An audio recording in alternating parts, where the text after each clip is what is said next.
Hi clever of knowledge ಆಟ್ ಕನ್ನಡ ರಸಪ್ರಶ್ನೆಗಳಿಗೆ ಸ್ವಾಗತ. ನೋಡಿ ಕಲಿ ಕಲಿ ನಲಿ ಅಂತ ಹೇಳ್ತಾ ನಾವು ರಸಪ್ರಶ್ನೆಗಳನ್ನು ನೋಡ್ತಾ ಹೋಗೋಣ. ಅದಕ್ಕೂ ಮುಂಚೆ ನಾನೊಂದು ಇನ್ಫಾರ್ಮೇಶನ್ಸ್ ಅನ್ನು ನಿಮಗೋಸ್ಕರವಾಗಿ ಕೊಡ್ತಾ ಇದ್ದೇನೆ. Clever of knowledge at Kannada ಇದೊಂದೇ ಚಾನಲ್ ಅಲ್ಲ ನಂದಿರೋದು. ನೇಚರ್ ಸ್ಪಿರಿಟ್ 9 ಅಟ್ ಕನ್ನಡ ಅನ್ನುವಂತಹ ಒಂದು ಟ್ಯಾರೋ ಕಾರ್ಡ್ ರೀಡರ್ ಆಗಿಯೂ ಕೂಡ ನಾನು 2.5 ವರ್ಷಗಳಿಂದ ನಾನು ಯೂಟ್ಯೂಬ್ ಚಾನಲ್ನಲ್ಲಿ ವರ್ಕ್ ಮಾಡ್ತಾ ಇದ್ದೀನಿ. ಸೊ ಯಾರಿಗೆ ಟ್ಯಾರೋ ಕಾರ್ಡ್ ರೀಡಿಂಗ್ಸ್ಗಳು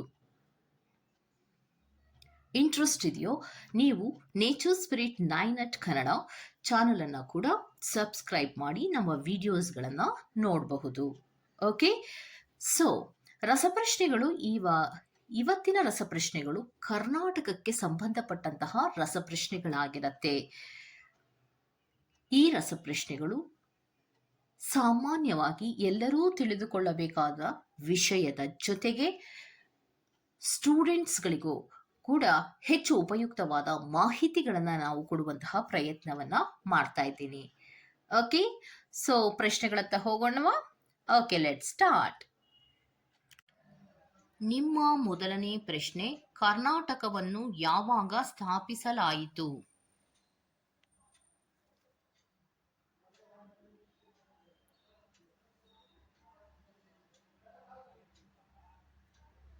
ಸರಿಯಾದ ಉತ್ತರ 1956 ನವೆಂಬರ್. ನಿಮ್ಮ ಎರಡನೇ ಪ್ರಶ್ನೆ, ಕರ್ನಾಟಕದ ದೊಡ್ಡ ನಗರ ಯಾವುದು?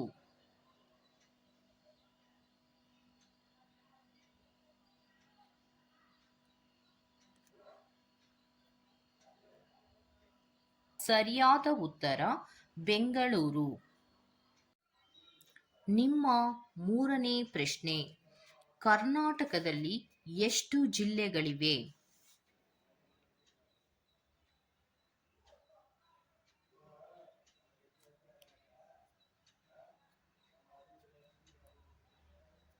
ಸರಿಯಾದ ಉತ್ತರ 31 ಜಿಲ್ಲೆಗಳು.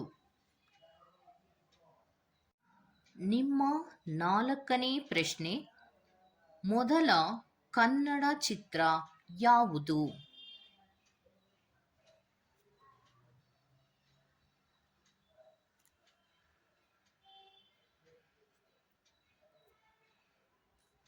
ಸರಿಯಾದ ಉತ್ತರ ಸತಿ ಸುಲೋಚನಾ.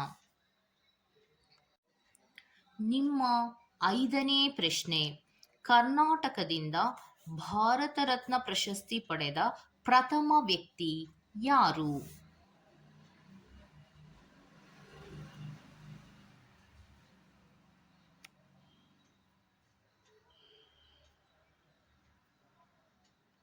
ಸರಿಯಾದ ಉತ್ತರ ವಿಶ್ವೇಶ್ವರಯ್ಯ.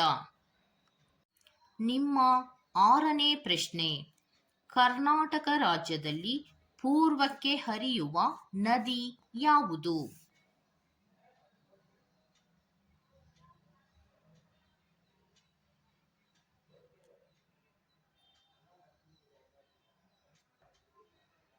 ಸರಿಯಾದ ಉತ್ತರ ತುಂಗಾ ನದಿ.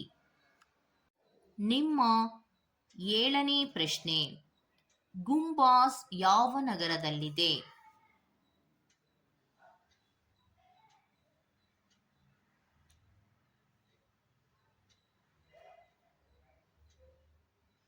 ಸರಿಯಾದ ಉತ್ತರ ಬಿಜಾಪುರ. ನಿಮ್ಮ ಎಂಟನೇ ಪ್ರಶ್ನೆ, ಯಾವ ದಿನವನ್ನು ಕನ್ನಡ ರಾಜ್ಯೋತ್ಸವ ಎಂದು ಆಚರಿಸಲಾಗುತ್ತದೆ?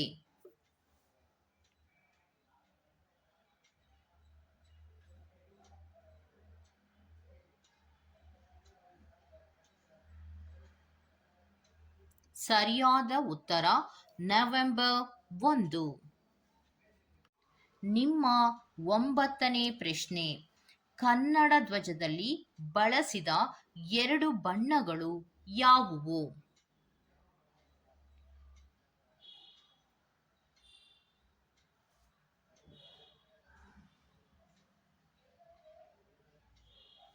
ಸರಿಯಾದ ಉತ್ತರ ಹಳದಿ ಮತ್ತು ಕೆಂಪು.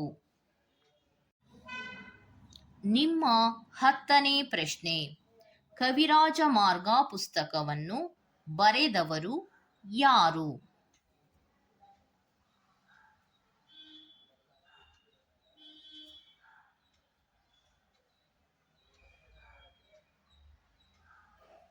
ಸರಿಯಾದ ಉತ್ತರ ಅಮೋಘ ವರ್ಷ. ಈ ತರಹದ ವಿಡಿಯೋಸ್ಗಳು ನಿಮ್ಗೆ ಇಷ್ಟ ಆಗಿದ್ದರೆ ದಯವಿಟ್ಟು ಸಬ್ಸ್ಕ್ರೈಬ್ ಮಾಡಿ, ಪಕ್ಕದಲ್ಲೇ ಇರುವಂತಹ ಬೆಲ್ ಐಕಾನನ್ನು ಪ್ರೆಸ್ ಮಾಡಿ. ನಾನು ನಿಮ್ಮನ್ನು ಮತ್ತೊಂದು ಕ್ವಿಝಿನೊಂದಿಗೆ ಭೇಟಿ ಆಗ್ತೀನಿ ಅಂತ ಹೇಳ್ತಾ, ಅಲ್ಲಿವರೆಗೂ ಟೇಕ್ ಕೇರ್, ಬಾಯ್.